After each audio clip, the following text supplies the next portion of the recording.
आपके घर कोई मेहमान आए और आप उससे कहें कि जी हमने ये फांसी का फंदा बनाया है, कैसा लग रहा है? तो मेहमान कहेगा भैया आप पागल हैं, कोई ऐसा फांसी का फंदा अपने मेहमान को दिखाता है क्या? या कोई मेहमान आए, आप उससे कहें देखिए जी मेरे पास ये बंदूक है, इसमें 6 गोलियां हैं, कैसी लग रही है? मेहमान कहेगा आप मूर्ख हैं, हम आपके घर मेहमान बन के आए, आप हमें बंदूक दिखा रहे, मेहमान भाग जाएगा। ठीक इसी तरह आज से 2000 साल पहले कोई क्रूस के बारे में बात नहीं करता था। लोग क्रूस से डरते थे, छिपते थे, भागते थे। It was sign of death. ये तो पीड़ा और दर्द का चिन्ह है। कोई उसे छूना नहीं चाहता था, कोई उसके निकट नहीं आना चाहता था। यही क्रूस यीशु मसीह के सामने लाया गया, जिसका इतिहास खून से भरा था, खून से भरा हुआ इतिहास। आप जानते हैं क्या हुआ? प्रभु ने उस क्रूस को छुआ, उसको स्पर्श किया, और उस दिन के बाद से कभी क्रूस पर किसी की हत्या नहीं हुई। जो दर्द और पीड़ा का चिन्ह था, जो दुख का, मृत्यु का चिन्ह था, वो जीवन का चिन्ह हो गया, प्रेम का चिन्ह हो गया। अब उससे कोई डरता नहीं। अब लोग उसे ऊंची पर लगाते, माताएं बहनें उसे अपने गले में पहनती। विद्वान, तर्कशास्त्री, दर्शन शास्त्री, वैज्ञानिक, राजनीतिक लोग अपने घरों में क्रूस को लगाते और उसके सामने घुटने टेकते और प्रार्थना करते। कल्पना कीजिए, कल्पना कीजिए, जो मृत्यु का चिन्ह था वो प्रेम का चिन्ह हो गया, जो पीड़ा का चिन्ह था वो शांति का चिन्ह हो गया। सिर्फ क्यों? क्योंकि प्रभु ने उसे स्पर्श किया। कल्पना कीजिए कि अगर वो यीशु आपके जीवन को छुए, आपके हृदय को छुए, तो क्यों ना आपके जीवन से वो सारे दुष्टता के काम, झूठ और अंधकार के काम, बुराई के काम, वो सारे पाप के काम क्यों बाहर नहीं निकलेंगे? और इसीलिए यीशु मसीह संसार में आया। जब मैंने प्रभु की कहानी को ध्यान से पढ़ा, मैंने अपने घुटने उसके सामने झुका, मैंने कहा प्रभु आप ही मेरे गुरु हैं और आप ही मेरे स्वामी होंगे। आप जानते हैं यहां पर एक शब्द लिखा हुआ है, तत्व ज्ञान। आप जानते हैं इसका क्या मतलब है?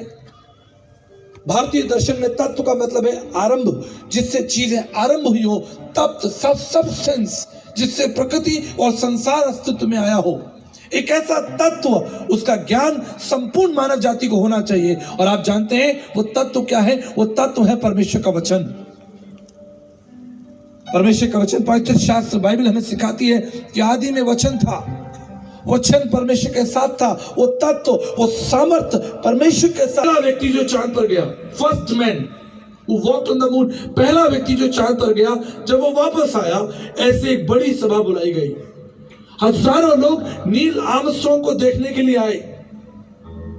धार्मिक, राजनीतिक, बड़े बड़े लोग, वैज्ञानिक लोग नील आर्मस्ट्रांग के सामने बैठे थे और सब एक ही सवाल पूछ रहे थे, नील तुम इस संसार के पहले व्यक्ति हो जो चांद पर चल के आए हो।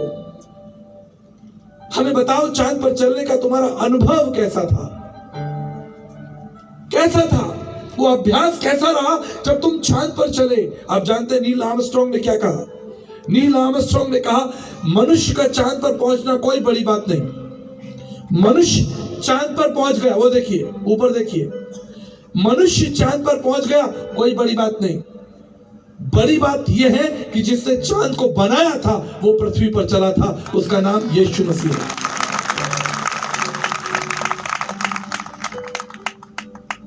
मेरे प्रिय, प्रभु यीशु मसीह संसार में क्यों आए? पहला यूहन्ना 3:5 के अनुसार पवित्र शास्त्र, बाइबल में सिखाती है कि वो इस संसार में इसलिए आया ताकि हमारे पाप जो है वो मिटाए जाए। और जब तक हमारे पाप जीवन से नहीं मिटेंगे, मनुष्य के जीवन में कभी शांति नहीं होगी।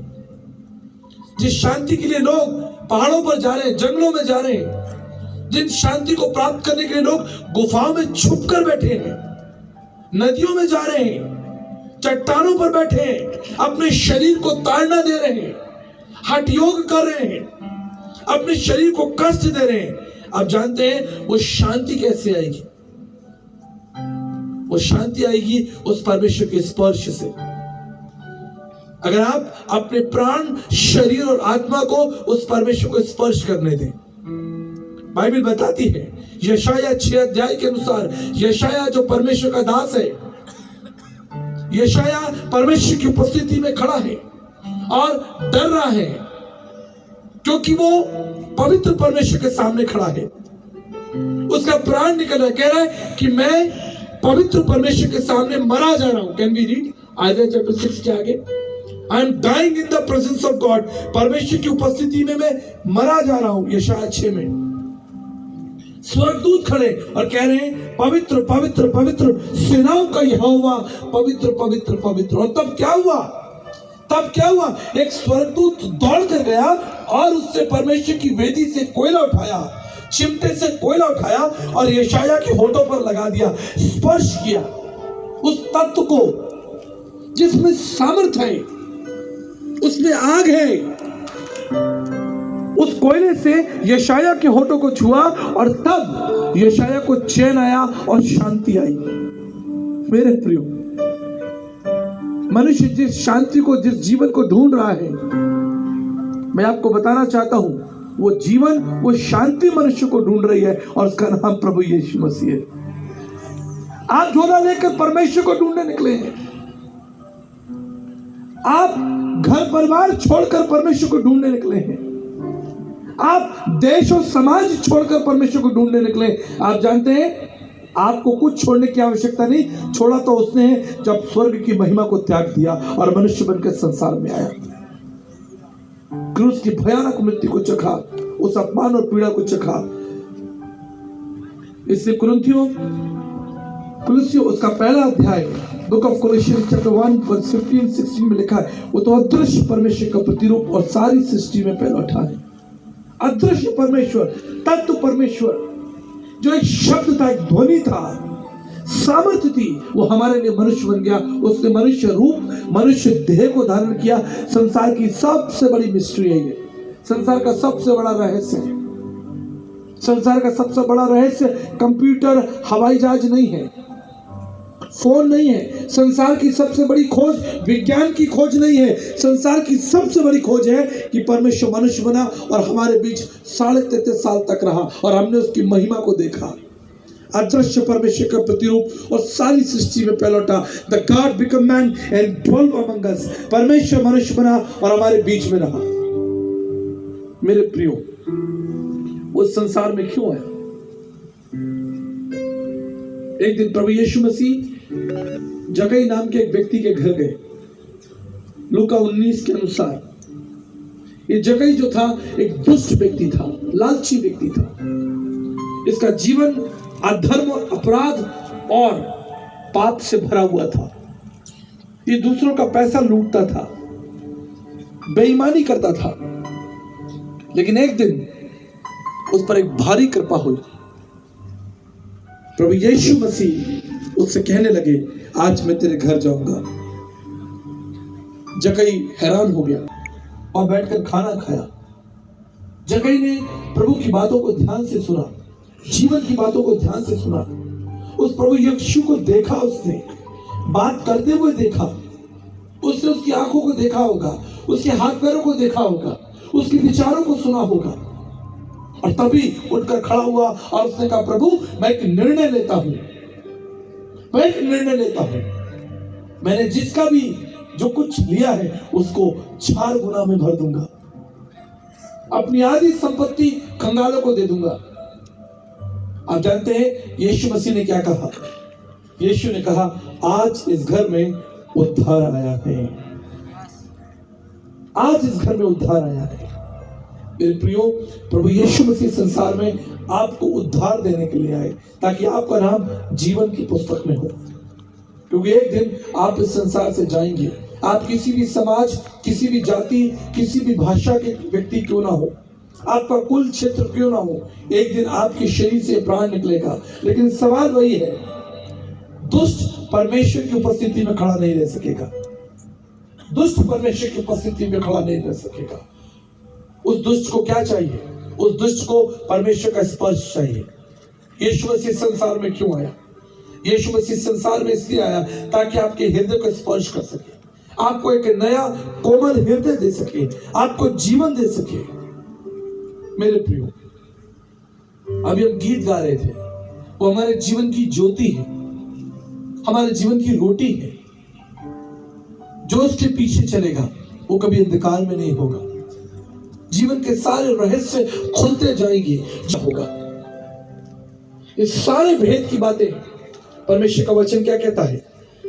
कोलोसियों उसका 2 अध्याय और 2 पद को पढ़ दीजिए। बुक ऑफ कोलोसियंस चैप्टर 2 वर्स 2, उसकी आखिरी लाइनों को पढ़ दीजिए। परमेश्वर पिता का भेद, हाँ, ताकि उनके मनों में शांति हो। चाहिए उनके मनों में शांति हो। शांति किस बात के लिए?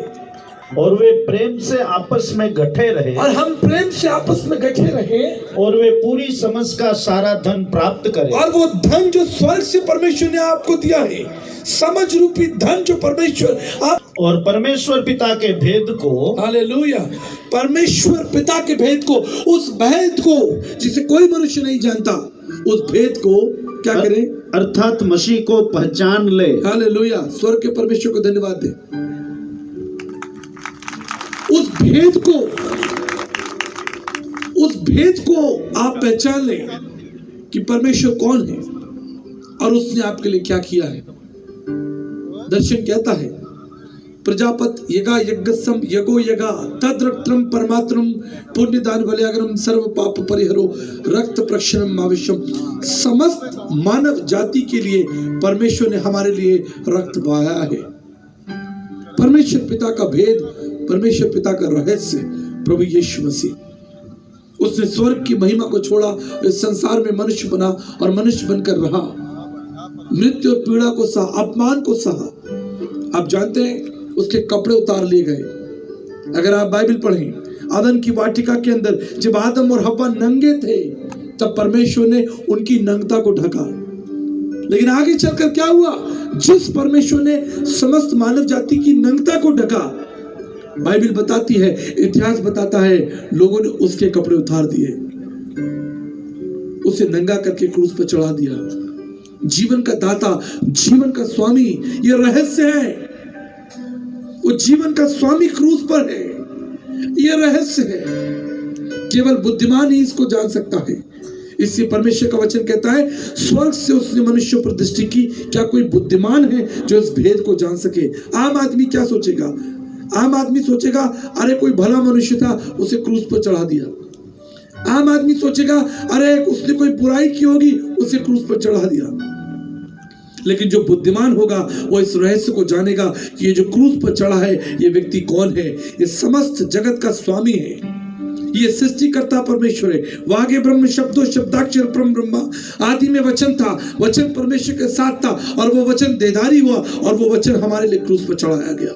उससे मृत्यु और पीड़ा को चखा ताकि हम जीवन को प्राप्त कर लें। आप जानते हैं परमेश्वर के महान दास साधु सुंदर सिंह जी ने क्या कहा? परमेश्वर के श्रेष्ठ दास आदरणीय साधु सुंदर सिंह जी ने कहा, यीशु तुम्हारे लिए मारा गया, तुम उसके लिए जियो। He died for you, so you live for him. यीशु ने मृत्यु को चखा एक माँ के समान। जब एक माँ बच्चे को जन्म देती है, पीड़ा के साथ, दुख के साथ, बड़े तकलीफ के साथ उस जीवन को वो जीवन देती है, इस संसार में लेकर आती है। लेकिन वो आनंदित है, खुश है, उसे मालूम है कि इस पीड़ा के बाद एक जय जयकार है, एक आनंद है, एक शांति है। लेकिन फिर भी उस जीवन को जीवन देने के लिए वो मृत्यु से लड़ जाती है। जीवन को जीवन देना है। ठीक इसी तरह आज से 2000 साल पहले जीवन दाता परमेश्वर मृत्यु को चखने के लिए तैयार है। जीवन देने वाला परमेश्वर संपूर्ण मानव जाति के लिए मृत्यु को चखने के लिए तैयार है, ताकि आपके सर पर जीवन का मुकुट हो। उसने मृत्यु का मुकुट पहन लिया, उसने अपमान और पीड़ा और मृत्यु के मुकुट को पहन लिया, ताकि आपके सर पर जय का मुकुट हो, आपके सर पर शांति और आनंद का मुकुट हो। उसने मृत्यु को चख लिया। वो क्रूस यीशु मसीह के पास लाया गया, वो क्रूस यीशु मसीह के पास में लाया गया। यीशु ने क्रूस को छुआ, He touched the cross. और क्रूस का जीवन बदल गया। आज उस क्रूस को कोई भी मृत्यु का चिन्ह नहीं कहता। जब लोग उस क्रूस की तरफ देखते हैं, वो कहते हैं ये तो जीवन का चिन्ह है। आज उस क्रूस को देखकर कोई ये नहीं कहता इसका इतिहास खून से भरा है। लोग उसे देखते और उसके सामने घुटने टिकाते, प्रार्थना करते और अपने लिए शांति और आशीष मांगते। मेरे प्रियो, अगर ये क्रूस के साथ हो सकता है तो ये आपके साथ भी हो सकता है। अगर यीशु मसीह क्रूस के जीवन को बदल सकता है तो ये यीशु मसीह आपके जीवन को भी बदल सकता है। अगर ये क्रूस के अपराधों को क्षमा कर सकता है तो ये आपके अपराधों को भी क्षमा कर सकता है। अगर ये क्रूस के इतिहास को बदल सकता है तो आपके इतिहास को बदल सकता है। कितने लोग विश्वास करते हैं? कितने लोग विश्वास करते हैं? हाथ उठाकर स्वर्ग के परमेश्वर को धन्यवाद दें। कहे, प्रभु मैं आपका धन्यवाद करता हूं, आपने क्रूस पर मेरे लिए भयानक मृत्यु को